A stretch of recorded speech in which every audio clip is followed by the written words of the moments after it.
Bonjour les joueurs. Bonjour les joueuses. Aujourd'hui nous allons vous présenter un jeu que j'adore qui s'appelle Hive, oui, qui fait partie de mes 10 jeux préférés. La particularité dans ce jeu, c'est qu'on ne joue ni avec un plateau, ni avec un damier. L'objectif de ce jeu est de réussir à priver l'abeille de tout mouvement et de l'entourer complètement.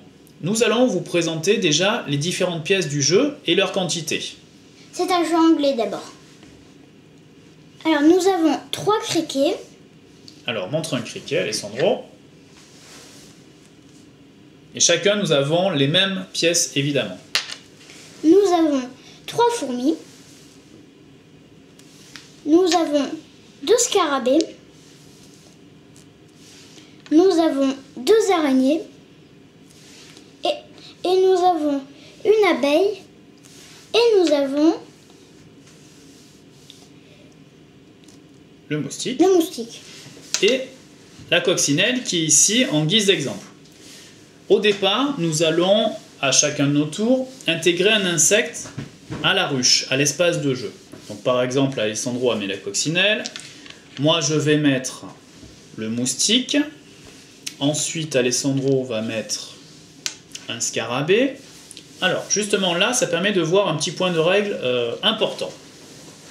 Vous remarquerez que le scarabée, on l'a intégré ici. On ne pourrait pas l'intégrer là, parce que la règle du jeu veut que quand on intègre une pièce, on ne puisse pas la coller à une pièce adverse. Ensuite, quand vous la déplacez, au fur et à mesure des tours, là, vous pourrez évidemment la déplacer comme vous voulez. Une deuxième règle capitale, on ne peut pas scinder la ruche en plusieurs éléments. Par exemple, ici, ma coccinelle, je ne pourrais pas la déplacer comme ça parce que mon scarabée resterait dans le vide. Et ça, ce n'est pas possible. Donc ce sont ces deux règles-là sur lesquelles repose toute la stratégie du jeu et la cohérence du jeu. C'est un jeu anglais. Ensuite, alors, on va montrer un exemple et comme ça, nous allons détailler les différents mouvements des insectes. Alors, nous allons prendre par exemple le criquet. Comment se déplace le criquet? Le criquet se déplace en ligne droite. Il saute toutes les pièces qu'il a sur son chemin. Donc par exemple, le scarabée qui est ici, non pardon, le scarabée, le criquet il va se déplacer jusqu'ici en ligne droite. Au tour suivant, s'il veut se déplacer, il pourrait se déplacer d'ici à ici, ou à nouveau d'ici à ici. Ensuite, la fourmi.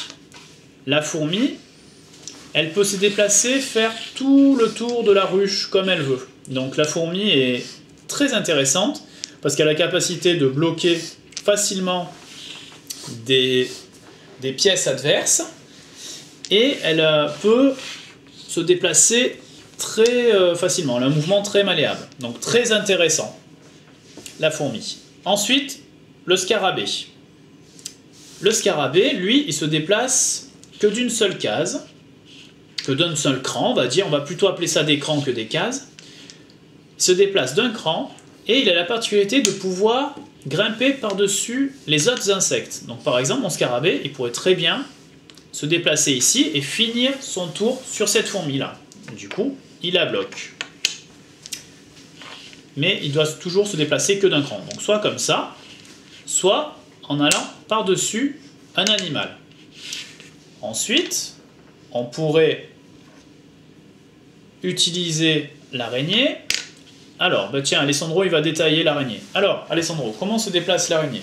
Elle se déplace de 3 crans. Donc vas-y, déplace une araignée pour montrer. 1, 2 et 3. Voilà, exactement. Ensuite, on a le moustique. Alors, comment se déplace le moustique? Le moustique, il est très intéressant tactiquement. Le moustique, il a le droit de se déplacer comme l'un des insectes qui est adjacent à sa position. Par exemple, dans ce cas-là, j'ai une araignée et un scarabée en contact de mon moustique. Donc le moustique pourrait se déplacer soit comme une araignée, soit comme un scarabée pour ce tour. Ensuite, nous avons la coccinelle. La coccinelle se déplace de 3 crans. Lorsque la coccinelle se déplace, elle doit se déplacer de 2 crans sur un animal, sur un insecte, puis finir son mouvement après les insectes sur lesquels elle a chevauché, on va dire. Ok. Ensuite, il nous reste l'abeille. L'abeille, elle se déplace tout simplement de seul cran, un petit peu à l'image du roi aux échecs. Eh bien, vous savez tout sur ce jeu-là, qui est vraiment très intéressant, abordable pour tous les âges.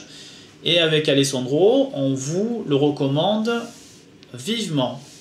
Si vous souhaitez voir d'autres vidéos de jeux ou des fiches sur d'autres jeux intéressants, je vous invite à aller sur notre site jejouejepartage.fr afin de découvrir des jeux super sympas.